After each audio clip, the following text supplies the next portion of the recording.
Jai Hind everyone. Welcome to online classes of Sri Ram Public School. I am your assistant teacher and today we are going to continue our topic, our history chapter 16. In last class we have studied about ancient history and modern history, Mughal emperor. And today we are going to know about Akbar the Great. Humayun was succeeded by his son Akbar in 1556 CE. Akbar was the most successful Mughal ruler. In 1556 CE, Akbar and Bahram Khan fought fiercely in the Second Battle of Panipat against Hemu. Hemu was the general of Adil Shah, the Afghan ruler, who had ascended the throne of Delhi. Hemu was finally defeated. Humayun was successfully succeeded by his son Akbar. Akbar was the great emperor of Mughal dynasty and Akbar was most successful Mughal ruler. Bahram Khan fought firstly in the Second Battle of Panipat against Hemu and finally defeated. Akbar openly declared his desire to expand his empire, which extended from Kabul in the west to Bengal in the east and from Kashmir in the north to the Vindhyas in south.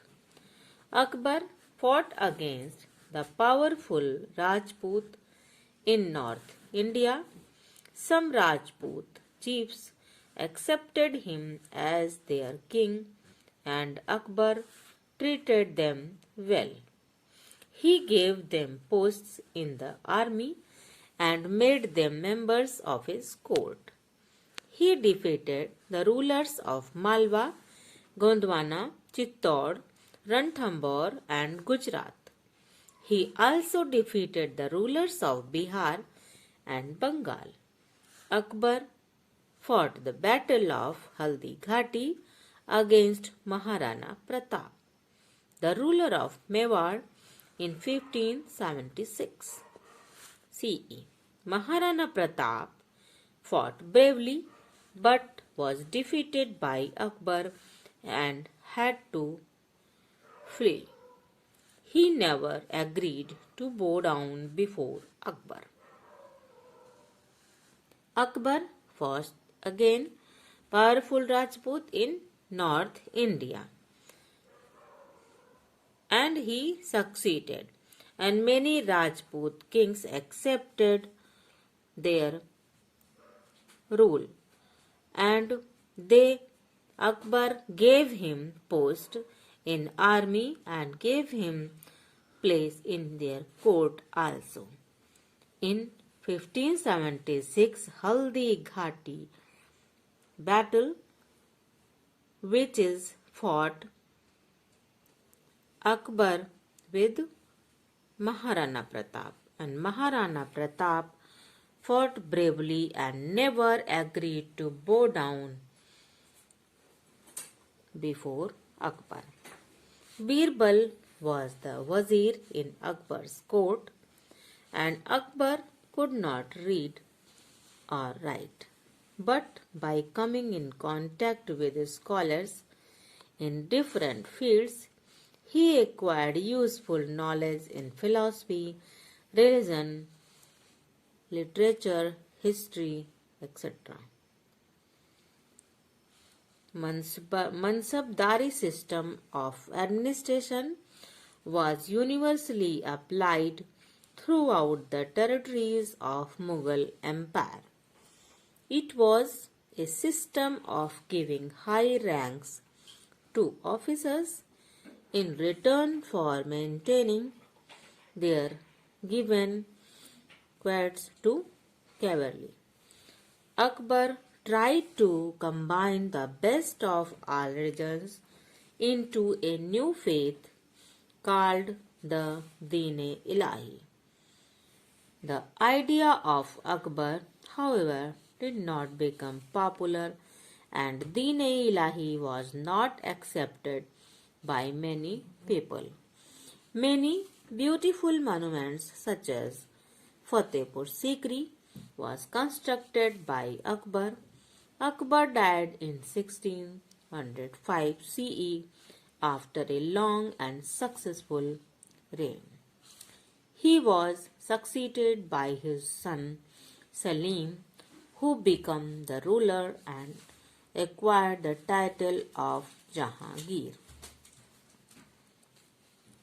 Mansabdari system started in the time of Akbar and Deen-e-Ilahi also started by Akbar.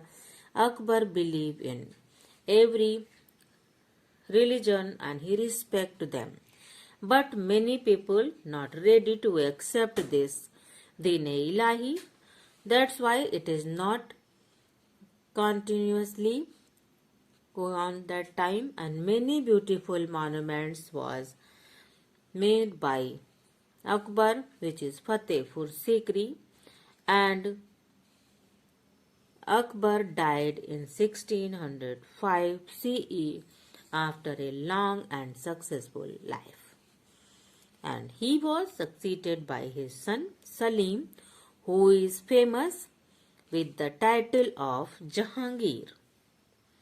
Jahangir's son Shah Jahan ascended and throne in 1628 CE and ruled till 1658 CE.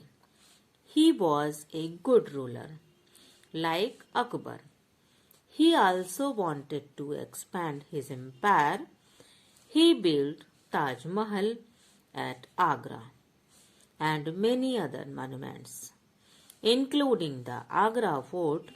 Shah Jahan tried to conquer Kandahar in north but failed to do so.